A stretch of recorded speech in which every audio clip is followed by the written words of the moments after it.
Melanjutkan chapter sebelumnya, beberapa hari setelah hari ujian akhir, ujian seleksi Visioner Suci ditunda karena pencurian tongkat permulaan. Namun hanya beberapa orang saja yang tahu akan datangnya pertempuran melawan Inen Zenziru. Terlihat seorang sedang menyantap udang sebagai sarapan. Dia adalah Margaret, Abel, dan Abyss juga ada di sana. Menurut Abel, penyihir Walkis sangat tidak sopan, padahal kekuatan mereka tak terlalu mengesankan. Begitu juga menurut Margaret, dia sama sekali tak puas melawan Walkis. Diketahui saat Mas bertarung mengalahkan Levis, Galuf dan Domina, Lynch mengalahkan Charles, Abel dan Margaret membereskan sisanya. Abyss penasaran apa yang terjadi selanjutnya. Ada rumor kalau Inen Zenziru merencanakan sebuah serangan ke seluruh dunia dalam waktu 1 bulan dari sekarang. Margaret yang memang maniak bertarung tak sabar menunggu pertempuran benar-benar terjadi. Apalagi dari sudut pandang objektif, para penyihir Eastern dan para Visioner Suci adalah garda terdepan melawan musuh sebelum menuju kiamat. Sungguh menegangkan sekali. Di lorong asrama, Lynch menyayangkan apa yang sedang terjadi. Aku masuk Eastern demi melindungi adikku.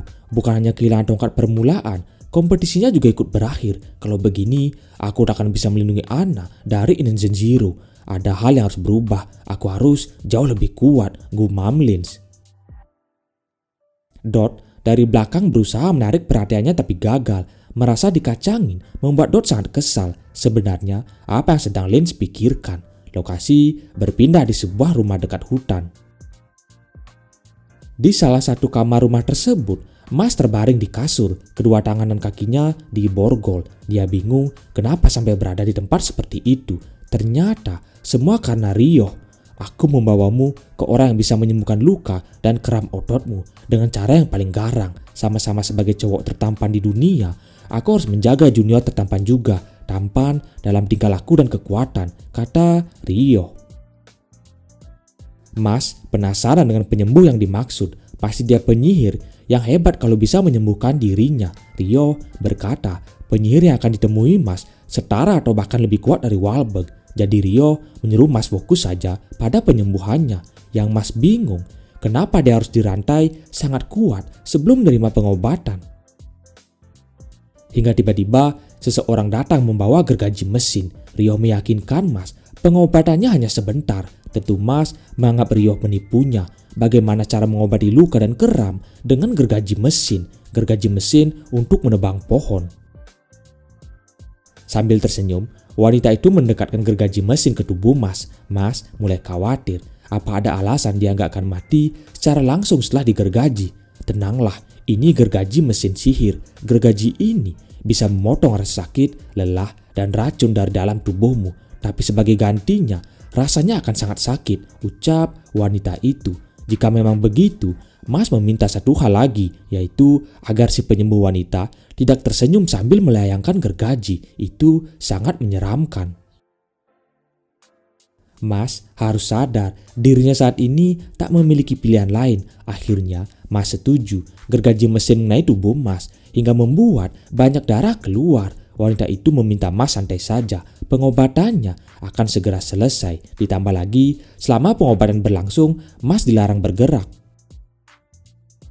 Beberapa saat kemudian, setelah pengobatan selesai, Mas langsung merasa segar bugar. Semua luka dan keramnya hilang. Padahal saat diobati dengan gergaji mesin, Mas mengira dirinya akan mati. Sekarang dia bisa bergerak bebas. Rio menjelaskan, pada masa jayanya, penyihir wanita yang mengobati Mas bernama Meliadul bisa dikatakan lebih kuat dari Master Wahlberg. Penyihir terkuat dalam sejarah dan pendiri biro sihir, Adam Jobs, meninggalkan 3 murid untuk menjaga masa depan dari dunia sihir yang diciptakannya. Pertama, Master Wahlberg berada di posisi teratas di masyarakat kita. Kedua muridnya yang tersesat, penguasa kegelapan, Inen Zenziru. Dan ketiga adalah dia yang berdiri di hadapanmu sekarang, Mas. Nona Meliadul, kata Rio. Mas menanyakan apakah Nona Meli lebih kuat dari kepala sekolah Wahlberg. Meli meminta Rio untuk tidak mengatakan siapa yang lebih kuat. Itu sudah dulu sekali. Tiba-tiba Rio berniat membersihkan debu di pundak Nona Meli. Bogeman mentah langsung menaik Rio hingga terpentok di tembok. Sambil tersenyum, Nona Meli menasehati agar Rio bisa menjaga tangan pada seorang wanita. Nona Meli menjelaskan semua setelah dia tahu apa yang sebenarnya terjadi pada Mas. Rio sudah memberitahu semuanya. Dirimu yang sekarang sudah pasti akan kalah melawan Inzan Zero. Kau bahkan bukan tandingan sang putra tertua. Kekuatan kegelapan itu paling kuat di saat gerhana matahari. Di saat itulah mereka akan beraksi. Itu memberitahumu waktu. Tersisa 30 hari lagi sebelum Inzan Zero dan yang lainnya menyerang. Dalam 30 hari, kau setidaknya harus jadi lebih kuat dariku. Dengan menyelesaikan latihanku, kau bisa mendapatkan kekuatan yang luar biasa. Tapi jika kau gagal, tubuhmu akan berada dalam kondisi di mana kau tak akan bisa hidup normal lagi. Apa kau mau mempertaruhkan dirimu demi kesempatan untuk berhasil sekecil apapun? Tanya Nona Meli. Mas menanyakan seberapa kecil kesempatannya berhasil. Ternyata hanya 0,01%. Dengan kata lain, Mas akan gagal 999 kali dari 1000 percobaan. Bukan pilihan yang mudah, apalagi dengan tingkatan resiko sebesar itu. Nona Meli tak akan memaksa Mas. Lagi pula umur Mas masih muda. Dia tak menuntut Mas mempertaruhkan seluruh hidupnya demi hal untuk menjadi lebih kuat. Tapi tentu aku akan melakukannya. Aku harus lebih kuat. Aku punya banyak hal yang harus kulindungi. Walaupun apapun resikonya. Walaupun kemungkinannya untuk berhasil itu hanya 1:1000. Akan kupastikan satu kemungkinan tersebut adalah yang pertama. Aku tahu aku bisa, jawab Mas dengan yakin. Nona Meli merasa kagum. Tanpa menunda waktu lagi, dia siap memulai pelatihan. Waktu tersisa 30 hari lagi hingga pertarungan terakhir terjadi. Singkat waktu, Mas yang memutuskan berlatih dengan Meli siap memulai latihannya. Sebelum latihan utama dimulai, Meli ingin menguji kekuatan Mas terlebih dahulu. Sebuah permainan kejar ekor. Mas menanyakan ekor siapa yang harus dia kejar. Seekor wild beast bernama Ochoa memperkenalkan dirinya dengan semangat. Ochoa mengklaim dirinya adalah anak buah terbaik Nona Meli. Jadi sebaiknya Mas menunjukkan rasa hormat padanya. Tapi siapa yang tak tahu Mas dengan ekspresi datarnya, dia hanya bengong. Meski Ochoa sudah mencual-cual jubah Mas, tak ada ekspresi kejutan yang dia tunjukkan. Ochoa merasa tertekan diabaikan oleh anak baru. Bukannya menjawab perkataan Ochoa, Mas malah mengambil kue sus dengan santainya, lalu memakan kue kesukaan sambil menghiraukan Ochoa. Ochoa tak bisa menahan tangis kekecewaan. Lalu Meli menjelaskan tugas Mas, yaitu mengambil 12 ekor Ochoa. Jika berhasil, Mas akan lulus ujian pertama. Mas merasa tugas pertamanya gampang. Meli memberikan Mas waktu seminggu. Jika Mas gagal, maka Meli tak akan bisa melatih Mas untuk menjadi lebih kuat. Ingatlah, kalau yang kau lawan itu adalah muridku. Kau di sini karena saran Rio, tapi aku tak mau buang waktu pada seorang tanpa potensi. Sekarang ada kelas merangkai bunga yang harus kuperiksa. Saat aku kembali, tunjukkan padaku kalau kau bukan hanya bicara saja, kata Meli lalu pergi meninggalkan ruangan. Mas bingung kenapa Meli punya kelas merangkai bunga. Rio ditugaskan mengawasi latihan Mas. Saat keduanya sudah siap, pelatihan bisa segera dimulai. Ada 12 ekor bulu yang dipasang Ochoa. Mas langsung bergerak cepat. Karena bagi Mas, semakin cepat menyelesaikan ujian pertama, maka semakin bagus waktunya untuk berlatih menjadi lebih kuat. Namun, saat beberapa inci sebelum meraih Ochoa, badan Mas terasa berat. Pijakan kakinya saja, bahkan sampai menghancurkan lantai. Rio menyarankan Mas agar jangan meremehkan ujian dari Nona Meli. Menangkap ekor Ochoa tak semudah yang dibayangkan.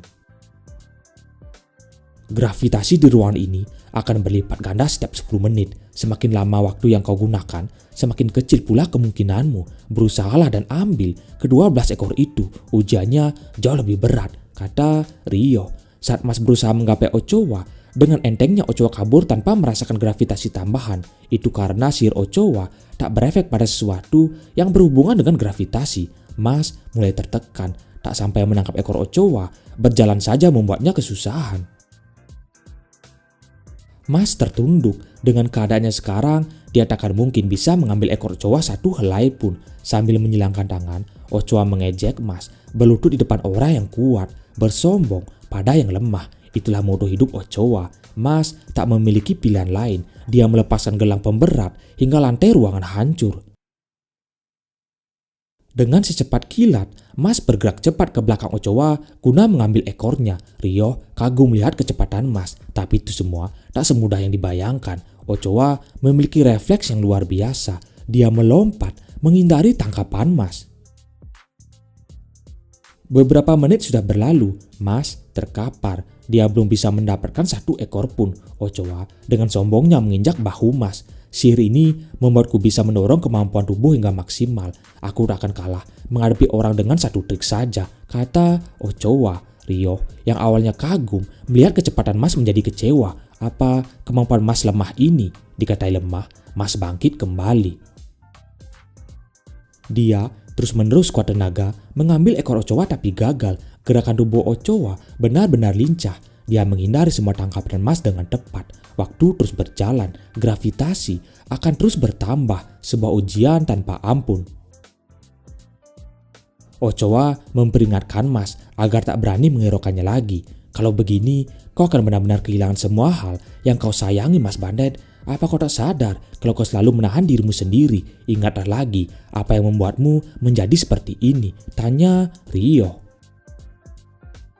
Menahan diri, Mas teringat kejadian dulu saat kakek Vandet merasa pegal di bagian leher. Mas sebagai anak berbakti menawarkan diri memijat kakeknya. Awalnya semua berjalan normal hingga di suatu titik pijatan Mas menjadi malapetaka. Tulang kakek Vandet hingga berbunyi karena tenaga Mas terlalu gila. Bentar Mas, pundakku, lepaskan, lepas, kau membuat pundakku lepas. Kenapa kau tak mendengar tulangku? Sakit. Saat selesai memijit, kakek Vandet terbaring lemas di lantai. Dia merasa seluruh pundaknya hancur. Mengetahui kekuatannya terlalu besar, Mas meminta maaf. Rio menyuruh berhenti memikirkan hal itu. Masa lalu harus dilampaui. Itu semua demi melindungi teman-teman dan keluarga. Mas lagi-lagi mengingat pesan kakek Vandet. Tidak apa Mas, jangan sedih. Kalau kekuatanmu dipakai dengan benar, kekuatan besar itu juga punya kemampuan untuk menyelamatkan orang banyak. Jangan takut dengan kekuatanmu, tapi juga jangan pernah memijat orang lain lagi, kata kakek Vandet. Mas mendapat kepercayaan dirinya kembali. Sekarang dia tak akan berniat menahan kekuatannya lagi. Dalam waktu singkat, Rio kembali kaget melihat perubahan Mas.